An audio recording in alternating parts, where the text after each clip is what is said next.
Hello, we welcome you back into the Pioneer Basketball Show with Coach Meagan Price. The Pioneers this past week go 1-1, get a road win, stumble at home. We'll talk a little bit about that coming up. Joined by Pioneer coach Meagan Price, whose team went to Coker. It's always the one of the toughest, I think, places to go play, just because it's one of the furthest places. But I think the teams enjoy it because, whether or not you stay, you get a long way away from home. This Coker team has been playing some pretty good basketball here of late. They've been in a lot of basketball games. They've been shooting the basketball very well. But going back to it, and as I was kind of refreshing for this, I realized just how good defensively I think we did play in that basketball game. Yeah, I think it was big, to get Sophie Henry back, because that also that helps us a lot too, getting steals. Like if she turns it over, she's at least going back and getting a steal or taking a charge. And she still hadn't got all her win under her yet, so I'm probably playing her too many minutes at times. But I just like her defensively, and I think right now, with us not having the ability to score it very well, we got to play people who can defend. You still shot the basketball just about 36%. Seems like it was the start of something that maybe we'll talk about later. But especially in the third and the fourth quarters, just trying to finish a fast break seemed to be difficult for us to get done. Yeah, and that's something that we continue to work on every day. So even me on the sideline, sometimes I'm baffled because I'm like, just slow down and make the layup. It goes back to like the middle school basketball. Hey, you're going off the top of the square, the top corner. So I've had to slow down and just reteach some of those things and say, okay, take a deep breath, and we've got to go up strong, but you've also got to be able to slow down and finish. It was interesting. Pioneers do shoot 36% for the game, but I think more impressively hold Coker to just under 27%. And, they didn't get many open looks. And I think a lot of coaches will say, well, we just didn't shoot it. We didn't score it. We didn't do it. They just had looks they just couldn't finish because they usually had somebody like a Pioneer in front of them. Yeah, it's really true. And I think our defense has really carried us. Even in that game, I think it was, just kind of a turning point for us. And we're setting goals defensively.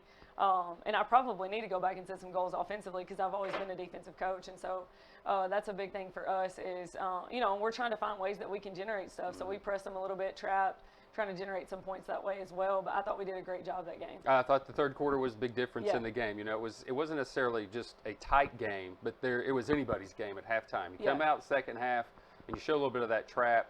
And I think it gave the teams a lot of energy. I think it injected a lot of energy to the team. Yeah, and I'm not a pressing coach, right, and so I'm a half-court defensive person, and so, but I've tried to help, figure out ways that we can create that energy and rally our group down this last stretch before the tournament. Pioneers outscored Coker 24-12 in that third quarter, and a lot of it was creating some turnovers. You didn't score a bunch off those turnovers initially, but I think what you did do is when you got second chance opportunities, maybe after a missed easy shot, you got an offensive rebound and were able to put it back up and in. Your second chance points were big against Coker. Yeah, I think so too, and that's where, I know we'll fast forward in a minute, but we didn't capitalize on that with Queens, and so we're going to do some different things because I know we can rebound it with second chance points, and we're doing a great job. Like Maya's doing a great job crashing the boards. Bree did a better job too. Obviously, we lost Dee, but she did a great job down that stretch as well. But we've got to figure out a way to score when we get those. And so even if that's kicking it back out and us running something else and trying to get something out of it and burning a little bit of that shot clock, we may do something like that going into Wednesday. Dee playing her last game for Coker finished with 15 points. And that's a big miss. And I think we learned how much we missed that against Queens. But, just her presence being out there. And then having Bree go for 17 against Coker, and I think that was just good to see because she hadn't had that offensive game. She's been very steady, but not that type of a game. Yeah, and we really need her to step up. I've been telling her that a little bit. Offensively, she's going to have to step up. It can't be passive now and relying on Maddie to get an offensive board or even defensive boards. And then who's going to get us a bucket when the game's on the line or like when we're down one or maybe we're up two and we need to go down that stretch and have somebody solid who can score. And I am relying on Bree a lot in that moment. So I've been trying to build her up and say, hey, our team is waiting on you to do that. And so I think it was big to see her do that at Coker. Coker the Pioneers get the win 12th straight against them, 64-45 in that contest. And we come home and I think we saw a little bit of what may be happening as far as just patience. And I think just relax, go in and just have a relaxed attitude about finishing. Now, a lot of coaches will say, just go in and relax, and then the players will respond by not going in hard or game speed lots of times. And I think you hear that a lot from coaches. You got to practice game speed in order to be able to finish game speed. Right. And that's not the case with this group. I know that. It's just I couldn't believe, and you couldn't believe, and it was just as unbelievable as it could be. Just to have the type of shooting game we had against Queens. So defensively, we're there. Right? We did what we did. We just could not finish. Yeah, and looking back, too, I think a lot of it, I'm trying to change a little bit of the culture and make sure that we're on the right track in everything that we do with communication with me off the floor as well. And so shaking up the lineups last minute, sometimes that's not probably the best for women's basketball. And, if you're set in certain positions or certain ways. And so, part of that, I think, was because I'm trying to do things off the floor. And so I think that was huge for us. The way we started was not very good. And I think just sliding Maya over to that 4 spot again, we haven't went over a lot. And so I think she struggled a little bit just to help get us going. And forgot a lot of things to do there. And that's a conversation that her and I had. But, overall, and I like her at that 3 spot better. But she's going to have to be able to bounce back and forth. And we're trying to dip into our bench too. So a lot of that is kind of where we're at right now, where we're trying to figure out those pieces. And I'm a coach who's like, I want to change. So like, if something's not working, I want to change it the next game. I'm not patient in terms of like, well, let's see how this plays out. And we're at a time where we can't see how it plays out. You want to be in that top 8 for the tournament, and that's what we're fighting for. It's a Pioneer team that take on Queens, had won 8 consecutive against the Royals, and they got up to the slow start, responded in the second quarter, and a really good third quarter. I'd say the first 5 minutes of that third quarter was as good as we probably played much of the season, but it was the second part of that. And again, you talked about a 4-guard game, and that's kind of the way you win. And without D, you're still trying to figure out who plays, who steps up, who goes where, who does this and that. And I think that's what we saw. I think we noticed a little bit of indecision lots of times, especially in our half-court sets. Yeah, and I think I think we're at that point too where, if there's a countdown last year, we had somebody like Marta who could go and create for us or get us a bucket, or at least get a bucket for somebody else. And I think we're still searching for that out of anyone who will step up and want the basketball in scenarios where it's really important. And I think that goes back to subbing early and trying to get, some fresh legs in there early on. But it's also really relying on, our subs to go in and get stops defensively. And so I'm trying to do that a little bit more, and we probably have to do it a little bit more than what I'm doing it now. And especially, bouncing back off COVID and then trying to figure out those pieces after that and doing the same thing where I played a lot of people, I played a few people a lot of minutes early. And so I'm trying to learn from that situation as well. But got to be able to trust those people coming off the bench as well. Still took 17 more shots than Queens, but you were forced into 19 turnovers, and I think that was another big thing.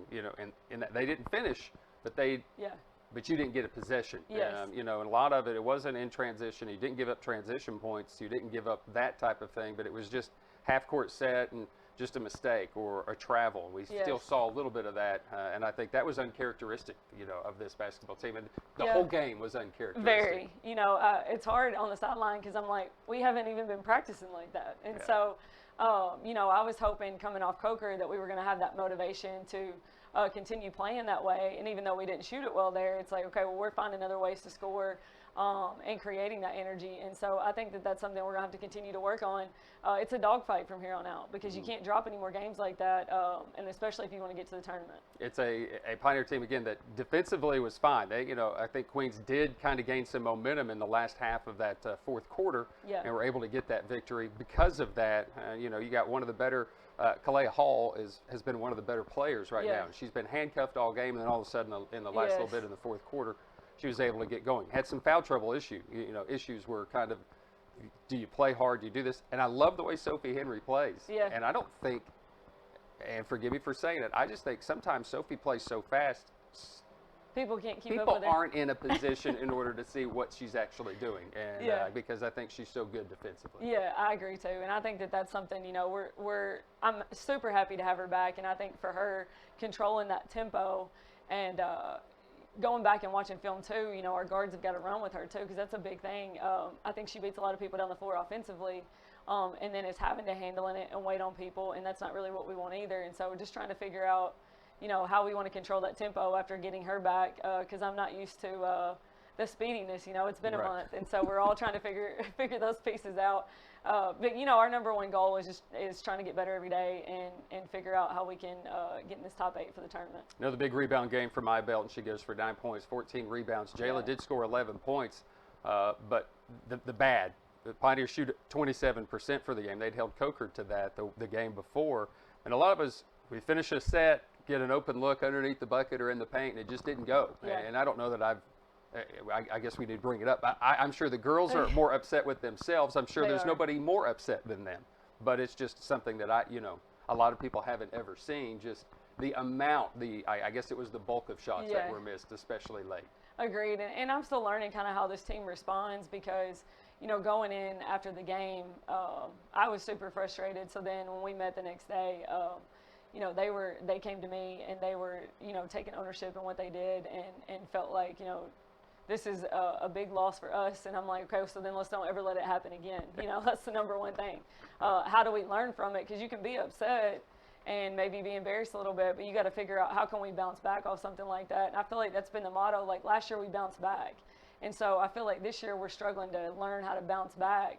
And going down this last stretch, it's going to be a big thing. You got to bounce back quick. We got to learn from it, and we got to move on. And I want Anderson to see a different team on Wednesday. Pioneer team that does fall to Queens, and again, it was a 3-point fourth quarter. They went 0 for 12 from the field, and my mom would always say, well, if you're going to play better the next game, can't get much worse. Yeah. And that's what she would always say. And I think the next game has to be that game where you step it up. Anderson is a team that, and you've responded, against some of this real good competition in the league based on their record. You've been able to respond. And I think the girls see that. And there is that veteran leadership that you have on this group. And I think that's why I feel comfortable going into Wednesday against Anderson. Yeah, and it's one of those things, too, where, we're trying to get our group to believe again because I think we forget how we've played people close with a lot of missing pieces, and then you go back to like crazy, but you beat North Georgia, who's number 4 in the nation at the time, and we're missing pieces. I know they're bouncing off COVID, so I've been trying to rally back around and say, hey, don't forget who we are and where we came from.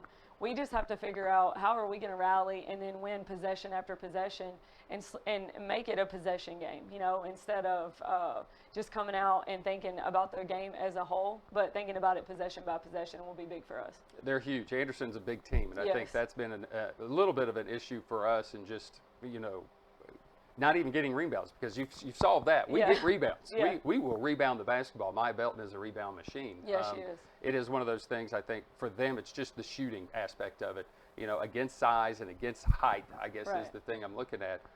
We have to get off to a very good start against this team. Yeah, and he got a transfer. Well, I don't want to say I guess he got her last year, but she's eligible as of Christmas, so she's played in 6 or 7 games, and she's a phenomenal point guard. So he just added another piece with McNeil. So her and Stafford and McNeil play great together. And so I think that duo itself, you have to stop, but you can't overlook the post play. Because the posts aren't averaging as much as they did last year because he has 2 great guards. But at the same time, I know what those posts did last year. Right. So, I feel like if you're trying to stop those guards, you also have to be able to stop the post. So we're going to do some different things and throw it at them defensively, but probably stay in the half court quite a bit just so we can, shorten those possessions. It's Anderson midweek, and then Saturday, Pioneers wrap up this homestand to wrap up the month of January, taking on an LR Bears team that'll be hungry. I think they'll be ready for a little bit of revenge. Got great guard play. Yeah, they do. But again, I think defensively, you're a matchup nightmare for a lot of teams, and I think that's part of what LR's issue is. However, you got one of the best shooters in the South Atlantic Conference coming in. Yeah, I think so too. And we did a great job on her defensively the first time, but we're gonna have to do that again. And so I think it's going to be key, down this stretch to really stay focused and just the next game. And that's kind of our mentality, next game, because a lot of the standings are off right now too, because certain people have played more games than other people. And so you look at it, and I try to tell our girls not to focus on that, but we have to focus on getting the next win. And that'll be crucial for us, going into every single game from here on out. I think wins is just key. Doesn't matter what it looks like right now. In the standings, whether you're just outside, just inside, just middle of the pack, whatever it is. Just get wins, and then by the middle of February, you're going to start seeing a lot of difference, I think, in that. Biggest thing this team needs to do this week, what do you think, when you're sitting there trying to figure out, all right, here's our game plan, this is what we need to do. What is the biggest thing this team needs to do? It goes back to what you've been saying all morning long is finish. I think finishing is key. Obviously having confidence and knocking down shots, but the game's changed a little bit, like I said, told you before, with the 3-point line being moved back, so we have to find other ways to score if the shot's not falling and not continue to rely on that 3-point shot. And so it's going to be crucial for us just to finish, and not only finish around the basket, but then finish possessions. I think that's a huge thing for us right now, because even if we do get the offensive rebound, what are we getting back out of it? And so that's going to be key for us, is just finishing. A lot of teams get a bye week and they play a non-conference game. You got the bye and you just took it off. Do you feel as if it was an advantage? I hope so. I went back and I think maybe our team got refreshed. We still played on Saturday and had a little inter-squad. But I'm hoping that that's like a refresher going into it, but I feel like we got a bye in a way when Mars Hill, had to cancel us for COVID. And so we haven't played a lot of basketball. So it's like in 2 weeks we've played 2 games, and now we're about to jump into 5 games in like 11 days. But I'm hoping that just keeps us rolling instead of having to wait. Because at this point in the game, you can work on a lot of things, but we are who we are, so we've got to get people in the right positions to make sure that we finish those possessions. That's right. Mars Hill, that remake is February 7th. That is a Monday. That is ahead of the home game with Mars Hill on February 9th. You can always check the schedule for the latest online through TusculumPioneers.com. Coach, as always, thank you. Best of luck. We'll wear it. We're going to wear it out this week. Yeah, we are. I'm going to have a better attitude about Me it, too. Me too. I am. I'm going to be good. She's Pioneer Coach Meagan Price. For everyone behind the scenes, Dom Donnelly, Jim Miller, and Jessica Biggers. Don't forget to join us at homestand, wrapping up this week. Wednesday, Anderson, Saturday, and Lenore Rhyme. Until next week, Bride Staten, go Pioneers.